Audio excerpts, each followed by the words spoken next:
Hello, welcome back to Access and welcome to this look at a development team with a unique and long-standing legacy of creating PlayStation exclusive games.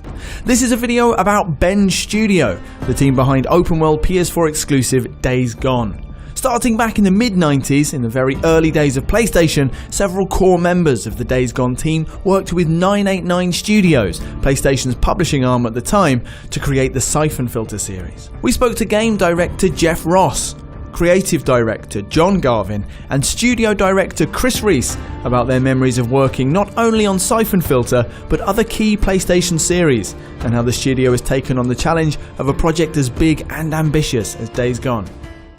So when I came on Bend Studio, it was known then as Eidetic. A small mom and pop place that was making games in Central Oregon. This was back in 1993. You know, when I got there, there was, I think, 12 people. About 12. Probably around 12 people. I saw an ad in the newspaper where they used to put out ads to hire people, and said, "Hey, video game designer wanted." And I'm like, "Yes, that's me." The original PlayStation had just launched basically, and it was kind of like a Sonic the Hedgehog kind of, platformer game called Bubsy 3D. It was all brand new to all of us. So it was a lot of experimentation. We actually had it in high res. I think we were one of the few high res games on the original PlayStation, which today, is just like a postage stamp on the PS4, but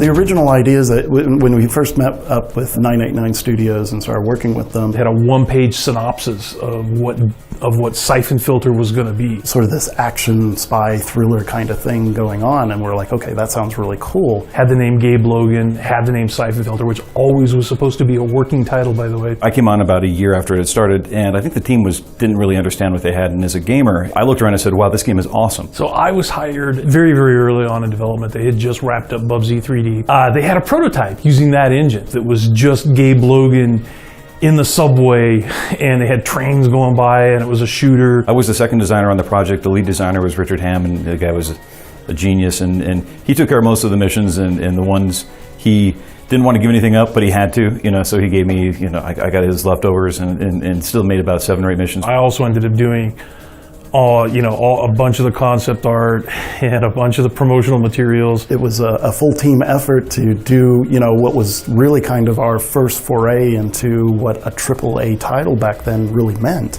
Everybody in the studio was doing 2 or 3 things, and that's kind of how you were able to make a game with a pretty small team. But I think back in those days, we're talking what, late 90s, all the studios were pretty small. The hardware was really, really interesting to work on because, again, we were doing a big, ambitious game, so a third-person 3D game that was character-driven and shooter-driven. Hard to pull that off on that hardware. There were times where the engine programmer would come to me and say, "Jeff, we need 4K of memory from this level. What can you do for me?" I remember we had 512K for textures, which is like the equivalent of like 1/2 of one texture in Days Gone. By the way, and some of the issues we were never able to solve. So if you watch videos of Siphon Filter 1 and Gabe is running down the street, you will see that the polygons are dividing on the fly. So basically what you're seeing is the textures warp. Even though the PlayStation 2 added more memory, PlayStation 3 added more memory, PlayStation 4, to make great games, you're always going to be pushing the technological aspect of it. You can't just rest on the hardware doing all the hard work. You have to meet it in the middle and be really smart about how you approach it. I don't know if you guys know the history of where the stealth action genre was at that point. We weren't the only action, spy genre game out there. We had actually started working on Siphon Filter before we had ever heard of like Metal Gear Solid. Metal Gear was, came out probably 4 or 5 months before we did. So the big game that had been out before us was GoldenEye. And obviously GoldenEye was a sort of an influence. And super, super awesome game. And that was really kind of the only one. I think that we carved out a niche that wasn't Metal Gear, wasn't James Bond, was something distinctly unique.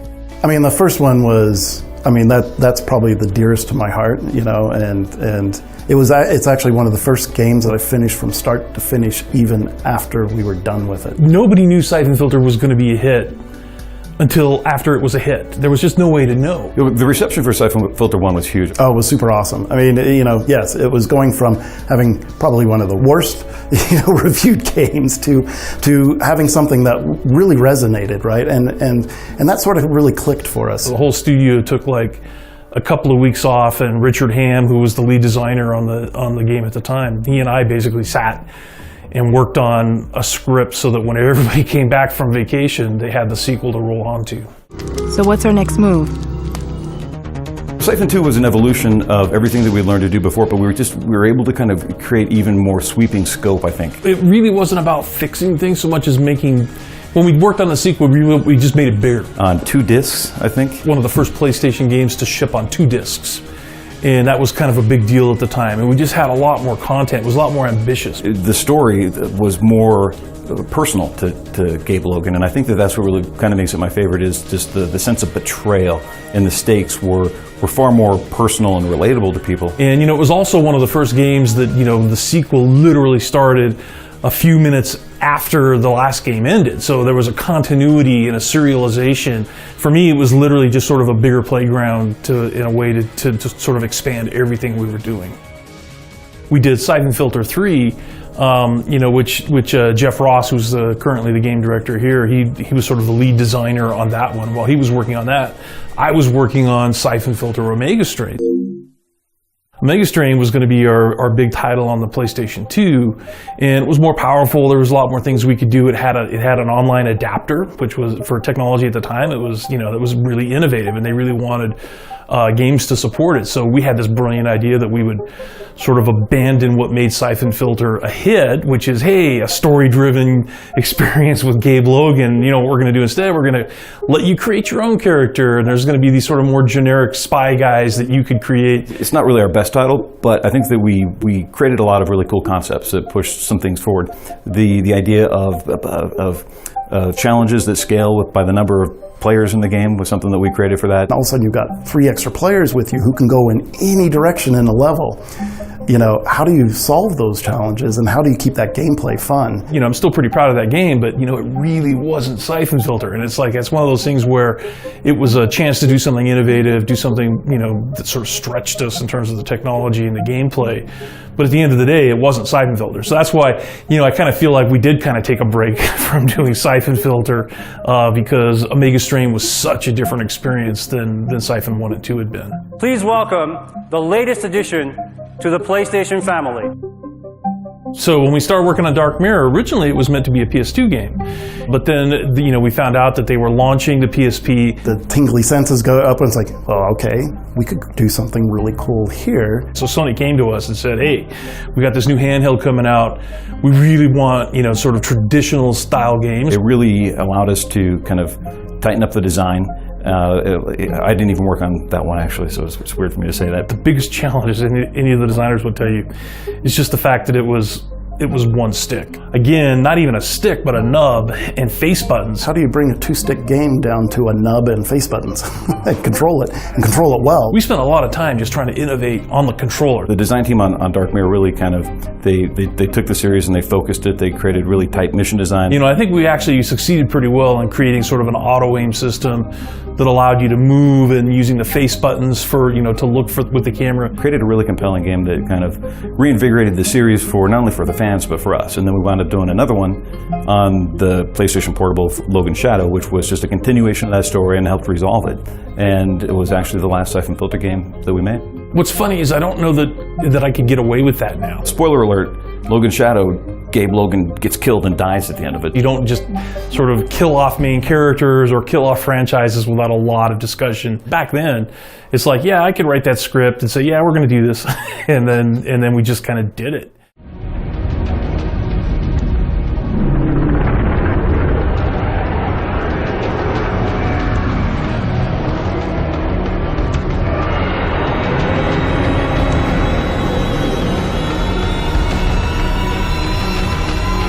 Now is the time for Retribution. Resistance Retribution. Only on PSP.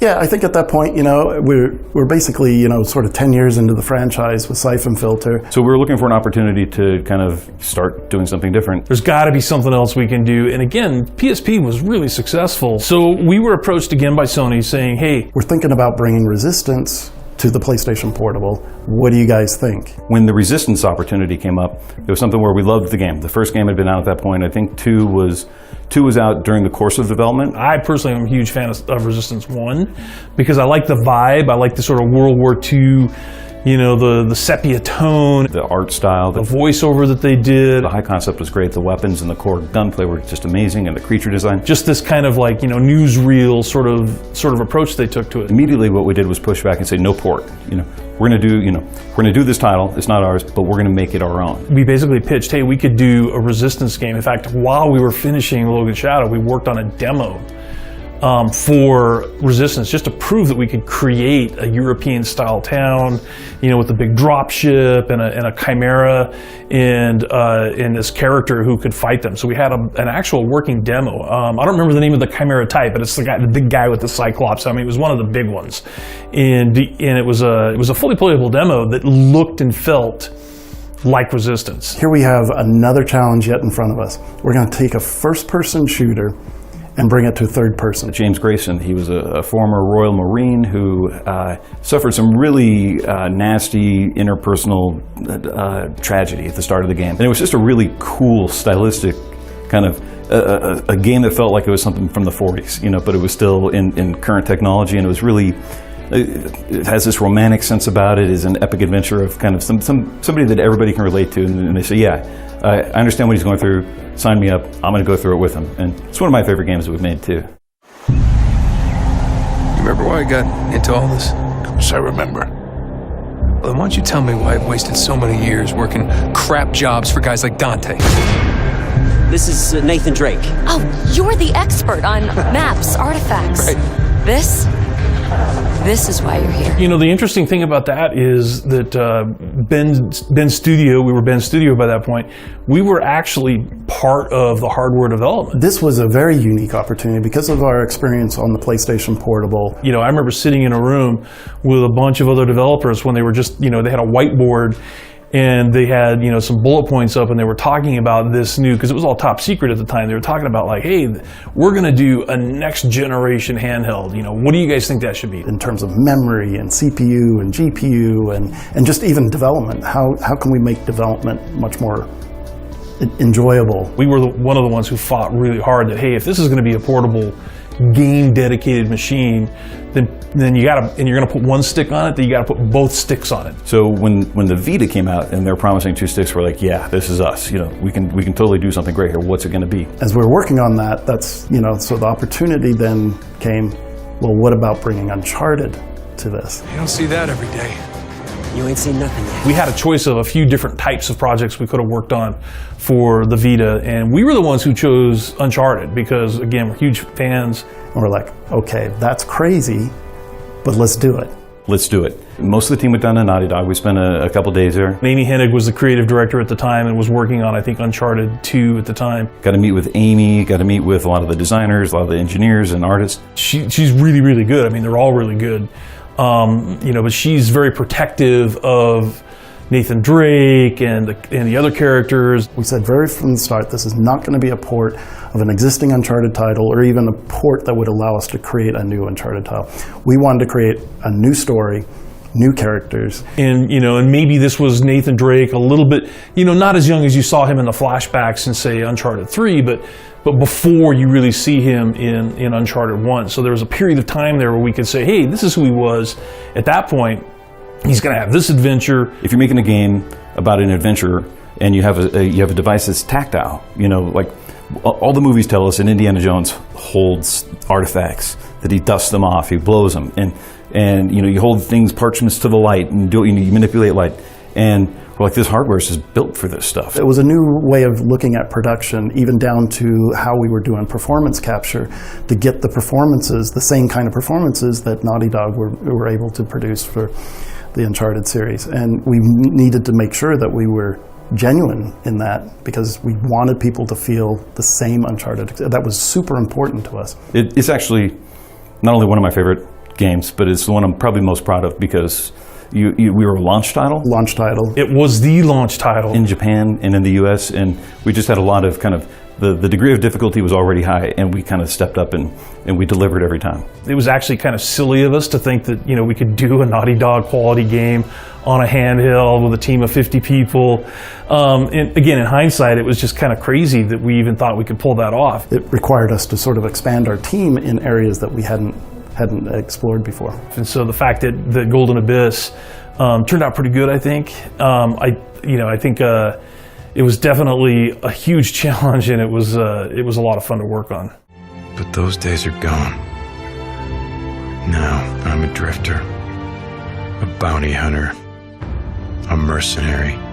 So right after that, that's when we started thinking, okay, what's next on the docket? Maybe we could, you know, be counted on to create something new for the PlayStation 4. You know, maybe we should explore new IP. It took time. You know, we dug really deep and did a lot of exploration. We did a lot of prototypes. The first year we spent kind of kicking around ideas, making pitches. Just putting ideas together. I think the idea for what Days Gone turned into was there from the beginning. We want to make this open world game on the PlayStation 4. That's different than the kinds of open worlds you may have played. It's going to be in the apocalypse. It's got a focus on this type of vehicle, the bike, that has this kind of a character. The Horde was important from the beginning because that was our showpiece piece of technology. Like, how do we get this many creatures on the screen at once, showing them move like, you know, fluidly through obstacles in an environment was super important to prove the concept. The entire team really did have to evolve. Ultimately, I think the studio does, you know, feel the same, but it's obviously grown. We've grown just like what we had to do for Golden Abyss. We were just 6 mission designers, I think, on the previous games, you know, and then we went to a game that is highly systemic, where there's not conventional missions like we used to in every game we made before. Every square inch of real estate was kind of handcrafted. Like this polygon right here is where the player's going to stand, and there's going to be a guy here sniping down at him. He can peek out. Maybe he's got one option. Here, the whole world has an option. We don't know what's going to happen at any given point. We have a slide in a deck from like 2014 and for a Greenlight meeting where we said, how does a team of 50 guys make a large AAA open world game without the full support of worldwide studios? Because it's not just us, right? We have Visual Arts and Services Group in San Diego, and the music and the sound teams and the mocap studio that they have set up in LA now. You know, those things really kind of helped us do that. So I really liken Ben's studio making Days Gone on the PlayStation 4, an epic open world action-adventure systems-driven game with a horde. I consider Deacon's challenge there the equivalent of what our challenge was making this game. This game was our horde, and I think that we beat it. Thanks to everybody at Ben's studio for taking the time to speak to us and reflecting on a long and storied legacy of producing PlayStation exclusives. They're back with Days Gone, which is out on the 26th of April. Thanks for watching, subscribe if you like this video, and do let us know about your favourite Ben Studio game in the comments. For the players.